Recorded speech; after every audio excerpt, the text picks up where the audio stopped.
பிஸ்மில்லாஹிர்ரஹ்மானிர்ரஹீம். கண்ணியமிக்க சகோதர சகோதரிகளே, அல்லாஹ்வின் நல்லடியார்களே, அஸ்ஸலாமு அலைக்கும் வரஹ்மத்துல்லாஹி வபரகாத்துஹு. அல்ஹம்துலில்லாஹ். அல்லாஹும்ம ஸல்லி அலா முஹம்மதின் வஅலா அலி முஹம்மதின் வபாரிக் வஸல்லிம். நாம இன்னைக்கு நபி அவர்கள் ஓதிய சில விஷயத்தை சொல்றோம். காலையில கண்ணை முழிச்சோன்னு இதுதான் ஓதுவாங்க. சஹருடைய நேரத்துல நீங்க கண்ணை முழிச்ச உடனே இதை ஓதிக்கொள்ளுங்க. அல்லாஹ் உங்களுக்கு எல்லா நற்பாக்கியங்களையும் அந்த நாள் ஃபுல்லாவே உங்களுக்கு கொடுத்துருவான். அந்த நற்பாக்கியங்களை பெறுவதற்கு இதுவே பாத்தீங்கன்னா சிறந்த வழியா இருக்கும். நபி அவர்கள் சொன்னாங்க, இதை ஓதக்கூடியவர்களுக்கு அந்த நாள் முழுவதும் அடுத்தடுத்த விஷயங்கள் என்ன ஆகும், நமக்கு அல்லாஹுடைய புறத்துல இருந்து உதவிகள் வரும். இப்ப அது அமல் என்னன்னு பாத்திரலாம். முதல் என்னன்னு பாத்தீங்கன்னா சுபஹானல்லாஹி வ பிஹம்திஹின்னு சொல்லிட்டு 10 முறை ஓதணும். சுபஹானல்லாஹி வ பிஹம்திஹின்னா அல்லாஹ் பரிசுத்தமானவன், புகழனைத்தும் அவனுக்கே உரியதுன்னு அர்த்தம். 10 முறை ஓதணும். அப்படின்னா அல்லாஹ்வே புகழ்றோம். அடுத்தது ரெண்டாவது அல்ஹம்துலில்லாஹ்னு 10 முறை ஓதணும். அப்படின்னு அர்த்தம் அவனுக்கே எல்லா புகழும் அர்த்தம்.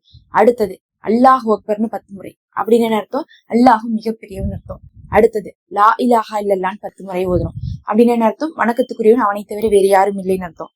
அதுக்கப்புறம் அஸ்தோஃபிருல்லான்னு 10 முறை ஓதணும். அப்படின்னு என்ன அர்த்தம், அல்லாஹ்விடத்துல மன்னிப்பு கேட்கிறோம். இப்ப இந்த 5ஐயும் பாருங்களேன். இந்த 5 என்ன இருக்குது பாத்தீங்கன்னா, இதுல தக்பீர் இருக்கு, தஹ்மீத் இருக்குது, அதுக்கப்புறம் பாத்தீங்கன்னா தஸ்பீஹ் இருக்கு, அதுக்கப்புறம் களிமா இருக்கு, அதுக்கப்புறம் இஸ்திகஃபார் இருக்கு. இந்த 5 வார்த்தைக்கு 5 விஷயங்கள். இந்த 5 விஷயங்கள் பல அறிவிப்புகள்ல நமக்கு வலியுறுத்தப்பட்டதா இருக்கு. அப்ப இஸ்திகஃபாரும், அதுக்கப்புறம் பாத்தீங்கன்னா தஸ்பீஹும், தஹ்மீதும், தக்பீரும், லா இலாஹா இல்லல்லாஹ்னு சொல்லக்கூடிய களிமாவும் நம்முடைய இஸ்லாத்தின் ரொம்ப அடிப்படையான விஷயங்கள். இந்த விஷயங்களை தான் நபி அவர்கள் காலையில கண் விழிச்சோம் 10 முறை ஓதிருக்காங்க. ஓதன கையோட கடைசியா ஒரு துவாவை ஓதுவாங்க. அந்த துவா தான் அல்லாஹும்ம இன்னி அஊதுபிக்க மின் லீகி துன்யாய வ லீகி யௌமில் கியாமா. அல்லாஹும்ம இன்னி அஊதுபிக்க மின் லீகி துன்யா வ லீகி யௌமில் கியாமா. அதாவது துன்யாவுடைய இன்னும் ஆகிரத்துடைய கஷ்டத்துல இருந்து என்னை பாதுகாப்பு கொடு.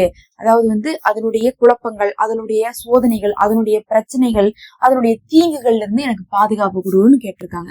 சுபஹானல்லாஹ். இதை 10 முறை ஓதுவாங்க. அவ்வளவுதான். இந்த 6ஐயும் 10 முறை ஓதிட்டு அவ்வளவுதான் உங்க நாளை நீங்க தொடங்கலாம். நபி அவர்கள் இதை எப்படி ஓதுவாங்கன்னா, கண்ணை திறந்துடணும். அந்த படுத்திருக்கக்கூடிய படுக்கையை விட்டு எந்திரிக்காம ஓதுவாங்களாமா. கண்ணை திறந்து உட்காந்துக்கோங்க, உட்காந்து ஓதுங்க. ஓதி முடிச்சுட்டுதான் எந்திரிச்சு போன அந்த இடத்த விட்டு. இதை நீங்க என்ன பண்ணுங்க, இந்த சஹருடைய நேரத்துல செய்யுங்க. நபி அவர்கள் எப்பயுமே எப்ப எந்திரிப்பாங்கன்னு பாத்தீங்கன்னா, இந்த மாதிரி தகஜத்துடைய நேரத்துக்கு நடுவுலதான் எந்திரிப்பாங்க. அதனால நம்ம எப்பயுமே காலையில கண் முழிக்கும் போது இது ஓதணும். ஆனா நபி அவர்கள் காலையில கண் முழிச்சதுங்கிறது இந்த நடுஜாமன் தான், நாம எந்திரிக்கக்கூடிய இந்த டைம் தான். அதனால எல்லாரும் இதை ஓதுங்க. அதுக்கப்புறம் அந்த நாளை தொடங்குங்க. நாள் முழுவதும் ரொம்ப அற்புதமாக இருக்கும், ஒரு நிறைவா இருக்கும், ஒரு நிம்மதியா இருக்கும், அல்லாஹுடைய பாதுகாப்புல இருப்பீங்க, தேவைகள் நிறைவேறும். இந்த மாதிரியான அமல்களை தான் நம்ம ஒரு நாளுடைய அஸ்திவாரமா செய்யணும். கொஞ்சம் இதனுடைய அமைப்பெல்லாம் பாத்தீங்கன்னாவே தெரியும் உங்களுக்கு, அந்த அஸ்திவாரம் தெரியும். அந்த ஒரு எல்லாமே எப்படி எல்லாம் அல்லாஹ் பேசிக்கா சில விஷயங்களை வச்சிருக்கானோ அது எல்லா விஷயங்களும் இதுல வந்துடும். நிறைய பிரம்மாண்டமான விஷயங்களை விட்டுட்டு நம்ம முதல்ல பேசிக்கான அஸ்திவாரங்களை போடும்போதுதான் நமக்கு பிரம்மாண்டமான நல்லதையும் நம்ம செய்யக்கூடிய பாக்கியம் கிடைக்கும். எடுத்தும் நான் ஒரு நாளைக்கு ஒரு குர்ஆன் ஓத முடியுமா, ஒரு நாளைக்கு இவ்வளவு செய்ய முடியுமான்னு பார்த்தா அவ்வளவு பெரிய அமல்களை நம்மளால செய்ய முடியாது. சின்ன சின்ன அமல்களை கொண்டுதான் நம்மளுடைய நாட்கள் தொடங்கப்படுது. ஆனா அவ்வளவு சின்ன அமல்களையும் நம்ம செய்யறது இல்ல. ஷைத்தான் என்ன பண்ணுவானா, ஈஸியா இருக்குதுன்னு பக்கம் காட்டி கொடுக்க மாட்டான். ஏன்னா நம்ம செஞ்சிருவோம்னு அவனுக்கு ஒரு பயம். அதனால என்ன பண்ணுவானா, கஷ்டமா இருக்கிறத காட்டுவான். அப்புறம் நம்ம சொல்லுவோம் இதெல்லாம் யாரு செய்யறது அப்படின்னு நம்ம சொல்லிட்டு விட்டுருவோம். அதனால கஷ்டமா இருக்கிறத உங்களால முடியாட்டாலும் இந்த மாதிரி ஈஸியா இருக்கக்கூடிய அமல்களை எடுத்து செய்யுங்க. இது பாத்தீங்கன்னா கடைசி 10 நாட்கள் வந்துருச்சு நீ.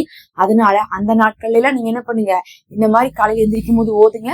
அந்த நாள் பாத்தீங்கன்னா எப்படி இருக்குன்னா, ஃபஜ்ர் வரையுமே உங்களுக்கு மலக்குமார்கள் பூமியில இருப்பாங்க கடைசி 10 நாட்கள்ல. எப்பனா இதுல லைலத்துல் கத்ர் இரவு இருக்குன்னு அப்படிங்கறதுனால அந்த இரவை நம்ம அடைந்து கொள்ளக்கூடிய பாக்கியத்தை பெறுவதற்காகவும், அந்த இரவு எந்த இரவுன்னு சொல்லப்படாததின் காரணத்தினாலையும் இந்த மாதிரி அமல்களை நம்ம கொஞ்சம் எடுத்து இந்த நாட்கள்ல அங்கங்க ஃபஜ்ருக்கு, லோஹருக்கு, அசருக்கு, மக்ரிபுக்கு, இசாவுக்கு, முக்கியமா மக்ரிப்ல இருந்து ஃபஜ்ர் வரையும் நிறைய அமல்களை சேர்த்திக்கோங்க. அப்பதான் என்ன ஆகுனா, ஒருவேளை இன்னைக்கு லைலத்துல் கத்ரா இருந்தா அது நமக்கு அந்த 1000 வருடத்துடைய இபாதத்து நன்மை கிடைச்சிரும். நாம 27 தான் நினைப்போம், ஆனா 21 கூட இருக்கலாம், 23 கூட இருக்கலாம். அதனால நம்ம பாத்தீங்கன்னா ஒற்றைப்படைகள்னு நம்ம போனா, ஒற்றைப்படைகள்ல பல பேருக்கு என்ன சொல்றீங்கன்னா, இங்க மக்கால இந்த பிறை, அதுக்கப்புறம் இங்க இந்த பிறை, எந்த பிறையை வச்சு நம்ம கணக்கு போடுறதுன்னு டவுட். இந்த குழப்பமே வேணாம். கடைசி 10 நாள் முழுவதுமே அமல்கள்ல திளைத்திருங்க. அல்லாஹ் உங்களுக்கு என்ன பண்ணுவான், வெற்றியை கொடுப்பான். இந்த அமல் ரொம்ப முக்கியமான. இன்னும் பாத்தீங்கன்னா லைலத்துல் கத்ர் இரவாக இருந்தாலும் கூட அந்த நாள்ல காலை நேரத்துல ஃபஜ்ருக்கு முன்னாடி செய்யக்கூடிய அமலா இருக்கிறதுனால இது ரொம்ப சிறப்பு வாய்ந்ததா இருக்கும். இதை நீங்க செய்து கொள்ளுங்க. இந்த மாதிரி பயன் தரக்கூடிய அமல்களை தான் போட்டுட்டு இருக்கோம். சப்ஸ்கிரைப் பண்ணிக்கோங்க. இன்னும் நம்ம சேனல்ல மெம்பர்ஷிப் இருக்குது, ஹதியாவாக ஜாயின் பண்ணிக்கோங்க.